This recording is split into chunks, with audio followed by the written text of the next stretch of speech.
Right. Now we're gonna continue with our lesson on deep level gold mining.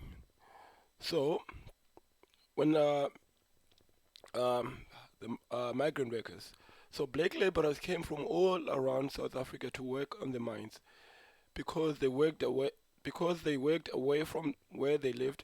They were called migrant workers.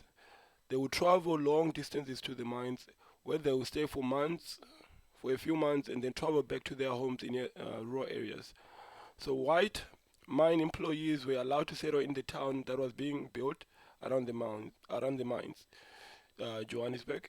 Black men were neither allowed to settle permanently in the town nor bring their families with them.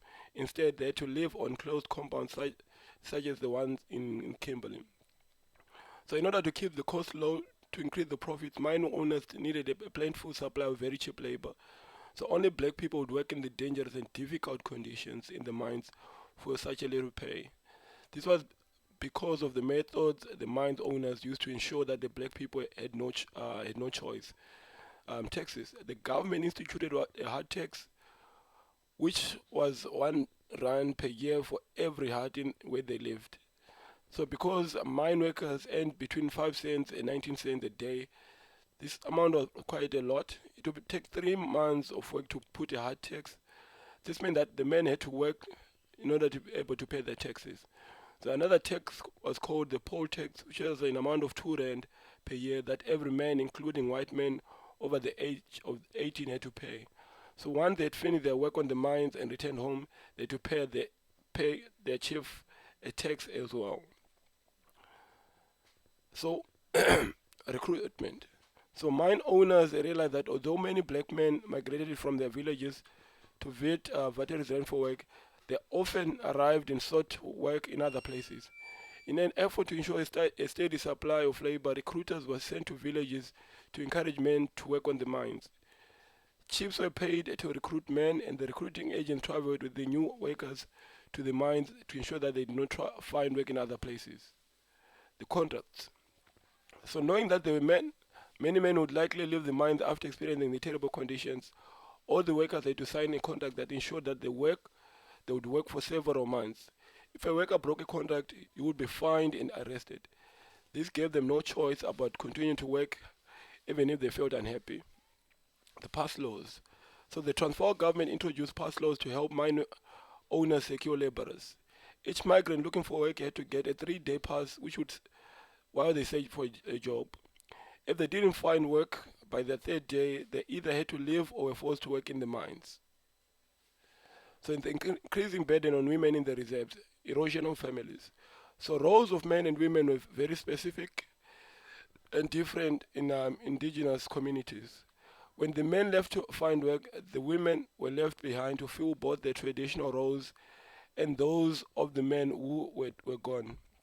Women had to take care of the children and the elderly, cook, clean, plant, and tend to crops, uh, to make baskets and pottery and collect firewood, among other things. Then they had to do the work the men would usually do as well: milking cows, butchering animals, working leather, tending to livestock, thatching, and other hard physical labor. So the rural areas where these women lived became known as the reserves. Communities that were once strong and thrived broke down and became poor. With men away from months at a time, adapting to a new way of life in cities, families and family life eroded. As the white settlers took over more land, black people struggled to grow crops and raise cattle. Soil erosion meant that crops could not grow. Cows that lost so much of the grazing land became thin and stopped producing milk. Families were then forced to buy food and supplies from stores, which created a new reliance on money for the things that they needed. This continued to force men to seek jobs in the towns and mines, ensuring that the rich got richer and the indigenous people became very poor. Skilled and skilled and unskilled white workers. So white men also came from the country to work on the mines. Skilled workers from other countries such as Australia and Britain were given higher paying supervisory jobs because of their experience and expertise. Unskilled white workers often did the same work as black workers, but they were paid more and were given authority over black people. So white people were allowed to settle in the growing town of Johannesburg and generally had better lives than the black people. Living separately, earning different wages, being held to different laws, and being treated different are what laid the foundation of the system of racial segregation in South Africa. The anti-legislation law. So the Transvaal government was opposed to the Indian people. Like many others, Indian people came to the goldfields in search of work. They were met with hostility, and several laws were designed to prevent them from working and settling in Johannesburg. They were allowed to live in white areas and were never given citizen rights. Indians had to carry passes like the black people, but they were not allowed to work on the gold mines. Marriages between Indians and the white people was prohibited, and like all people of color, they were prohibited from walking on pavements. The form of labor resistance. So workers did not respond well to poor treatment and terrible pay. To protest their situation, they acted in a number of ways. Some workers would break their tools deliberately and then pretend that they did not understand orders. Because they were so unhappy and could not go anywhere, many of them drank too much over the weekend and were slow to work on Mondays, which slowed down production. Some of them simply broke their contracts and left the mines altogether. They tried to follow the British workers and form trade unions, but organizing black workers was difficult, especially on closed compounds. The city of Johannesburg. So before the discovery of gold, the area that we now all call Johannesburg was nothing more than an open land. So with the gold rush came the need for houses and provide for mine owners, their families and their workers. Soon a thriving town formed. This grew over the years into a highly populated world-class city today. So the mineral revolution is a turning point in history. So before the discovery of diamonds in 1867 and gold in 1886, South Africa was an agricultural society. People grew their own food and made their own clothing. So once the diamond and gold mines began to thrive and cities built up around them, there was an increased reliance on the demand for items that could be bought. So people needed money to buy things and so they needed to work. And then the defeat of the Boer Republic in 1902. So the Witwatersrand goldfields were located in the Boers controlled republic, the Transvaal. The Boer government had to control the gold mines and over mine owners and workers. It was not long before the British wanted to take this control from the Boers. The Boers were not relishing control over their land willingly, so then Britain declared war. In 1899, the Anglo-Boer War broke out between the Transvaal and Orange Free State on the Boer side and the Cape Colony and the Natal on the side of the British. Black people fought on both sides in this war. At first, the Boers maintained control of their lands and they had more weapons than struck first. Soon the British brought in soldiers and supplies, and then before long, the British had control over the Orange Free State and the Transvaal. The Boers didn't give up and began to use guerrilla tactics, surprising the British with attacks and wearing plain clothes to blend in. The British retaliated by blocking off areas with barbed wires and moving Boer families to concentration camps where many adults and even more children died of diseases. So the Boers surrendered on the 31st of May 1902. The war had lasted 2 years and 7 months. During the war, the gold mine shut down as workers were needed to fight and nobody wanted to be caught in between the barrels. The African Political Organization in 1902.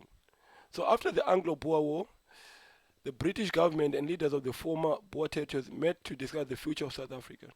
Colored people at the Cape realized that a white-controlled state was being planned and formed an organization called the African Political Organization, APO. The leader of APO was Abdullah Abdurrahman, pictured here. They protested peacefully and appealed to the government for the right to vote. The Transvaal Indian Congress in 1903. So the Transvaal Indian Congress was an organization formed by Mahatma Gandhi to protest against anti-Indian legislation. The movement focused on passive, non-violent resistance. They marched and wrote petitions to appeal to government to change the anti-Indian laws. The Bambata Rebellion in 1906. So Chief Bambata was a Zulu chief who started a rebellion against the British rule in Natal. He was not happy about losing his land and being forced to pay taxes. He demanded that the land returned and poll tax lifted. Although he had followers, the rebellion was crushed and Chief Bambata was killed in the battle. There was never again an armed black resistance to the colonial rule. The Union of South Africa in 1910. The four independent states in South Africa, the Orange Free State, the Transvaal, Natal, and the Cape Colony were joined together as one country called the Union of South Africa in 1910. Some Boers worked with the British and formed a new government led by James Smith and Louis Botha. The government was made up only of white people.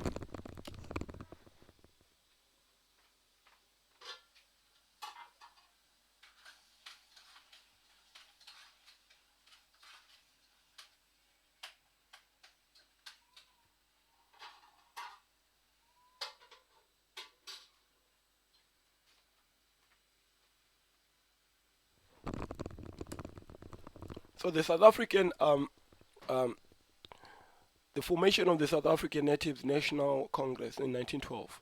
So the South African Native Congress SANNC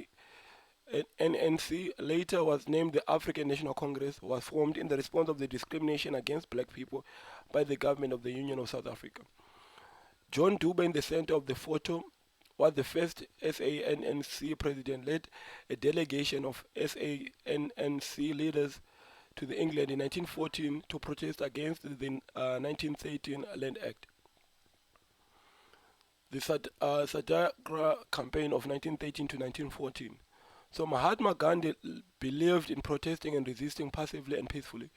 So under the new government in the Union of South Africa, anti-Indian legislation continued and expanded.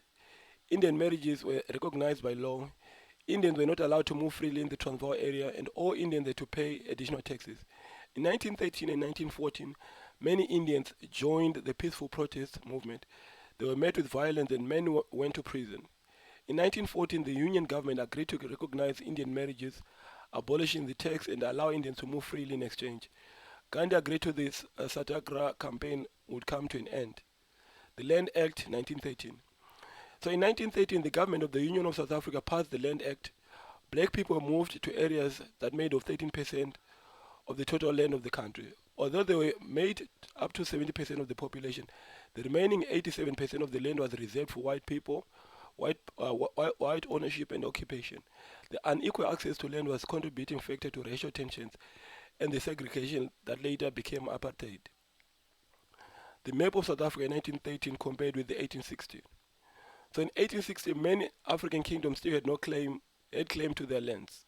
The British had control over the Cape Colony and the Natal, and the Boers oversaw the Transvaal and the Free State. By 1913, the Union of South Africa had formed the Land Act of 1913. It resulted in black people being forced to live in certain places.